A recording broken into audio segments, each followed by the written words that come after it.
Because of sanctions, we had no access to the hydroponic equipment suppliers all around the world.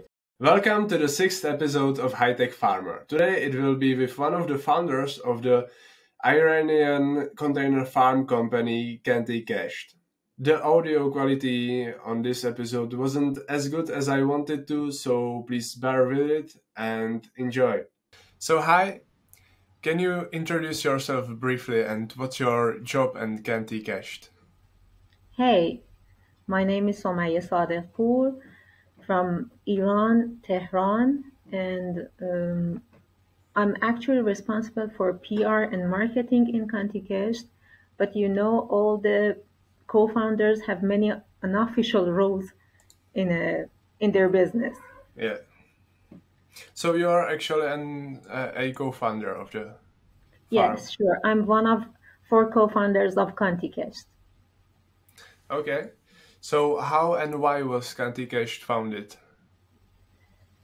Actually, um, Kantikesht was funded by the team. We have no other person out of the Kantikesht who funded the startup. It was funded by us, by four of us. Yeah. Yeah. And so why did you decide to found a container farm company in Iran? Kantikesht is a family startup, two brothers and two sisters-in-law. In our family gathering, we were all the time talking about running a business. We were looking for an idea that was somehow creative and practical. The Kantikesht actually came out of Mohsen's mind, who is very interested in agriculture. Okay. Yeah, that's it. So how old is it and how did it develop over time? It is about 4 years old. We started it in 2019, and I can say it was not easy at all. It may sound ridiculous, but actually developing the required technology was not our main concern. At the beginning of the project, the main challenge was finding a location to set up the container. As an urban farmer, we first hoped to find a piece of land inside Tehran. But since the process was too complicated and time consuming in terms of official permits, we decided not to go for it. And finally, we find an agriculture corporation who accepted to install our container in their land. It was a chance, but we have this chance to use their piece of land. But actually, we have to locate the container on a farm 40 kilometer outside of Tehran, which means wasting many hours to commute the farm. Also, we had to pay more money for the fuel and transferring equipment. And actually, to save our limited budget, all the equipment was designed by Mehdi, one of our co-founders, and manufactured by him too, and just a little amount of works was outsourced. Also, installation of all the equipments were done by the team. The capabilities of the team really helped us to manage our limited budget, and we spent less money, but many more times to complete the task. Also, because of sanctions, we had no access to the hydroponic equipment suppliers all around the world.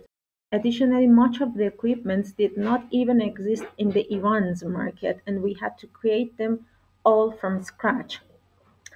Not having access to the reliable suppliers increased numbers of trial and error with available instrument to find out which one can meet our requirements.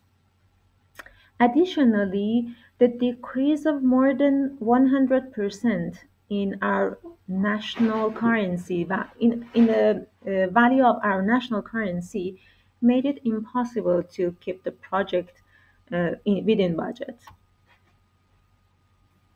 Yeah. And so, where did you get the funding? Did you come with all of the money by yourself, or did someone support you? No, we have to take a loan from a bank. Actually, again, we fund it by ourselves. And so you are saying that your co-founder essentially developed all of the technology you are using in the containers. And Mhm. where did he gain the knowledge and experience to do so? We had a designer maker in our team, which is called Mehdi. He is actually have the talent of understanding and knowing how the things working. He was start studying about how the container farming basically works, and just studying. And most of the time, in most cases, we have to start trying and error what we can make from what how we can make things from our knowledge and our uh, you know available equipments. It's just part of it knowledge, part of it studying, part of it trying and error. And did you travel abroad to see some of the already existing container farms, or did you study everything in Iran? We our model for creating this kind of farming was a freight farm, which is based in America. Yes, we try to understand how they doing things, and somehow, yeah, it was our model to understand how the things work. So I have read that your goal is to become the largest container farming company in the Middle East. How are you planning to accomplish that? The severe climate change caused changing the way of farming inevitable, especially in countries like my country, located in a very dry part of the world. And also, as I mentioned before, our national currency value dropped drastically. Yeah. Although it's not good, but it let us produce the growing machine with a very low price in comparison to our competitors. So it seems the puzzle will be solved if the market need a product and your business can provide it with an affordable price. What's the production capacity of one of your containers? It's about 4,242 heads of lettuce. We are plan to grow lettuce on a growing tower, plus 3,060 heads on seedling side. And do you plan to grow something else in the future? Yes, yes, sure. We plan to grow sunflowers and some kind of herbs in it. But the little bit changes needs in the lighting actually. So we are getting sure about lettuce, then we go for another kind of product. And where do you sell your produce? Actually, we are not going to focus on selling the product itself. We plan to upgrade the system and also marketing for the selling the container farm as a growing machine, as a business to the interested farmers. Our first focus is not just selling the product. What temperature is usually outside of the container in Iran, and do you need to cool the inside a lot? Yes, yes, it's horrible. The weather condition of the place where the containers is installed now is close to a desert. The weather is very warm during the day and very cold during the night. I can say the temperature range varies between 45 centigrades to -6 Okay. In one day. in one day. Yeah, that's a lot. Yeah, it is. So, did the energy crisis affect you in any way? And what electricity sources do you use? From an energy point of view, my country has no crisis. You may think that's fantastic, but it is not actually. When the energy price is low, convincing people to change the way they're planting is very difficult. We are using the electricity mostly comes from fossil fuels right now. Do you plan to operate all of your containers, or will you also sell your solution to other companies and people? And if so, do you plan to operate, for example, only one, your pilot project, and all of the others sell to the farmers, or also grow your company as a farming company? We plan to sell the container farm and the solution to the interested farmers. Yes, actually, our first focus is selling the solution, not just selling, not completely selling the farming product. And severe water shortage in my country affect thousands of people's life, and we think we are committed to change the conventional farming to the most high-tech one, using technology to make um, some impact in our society.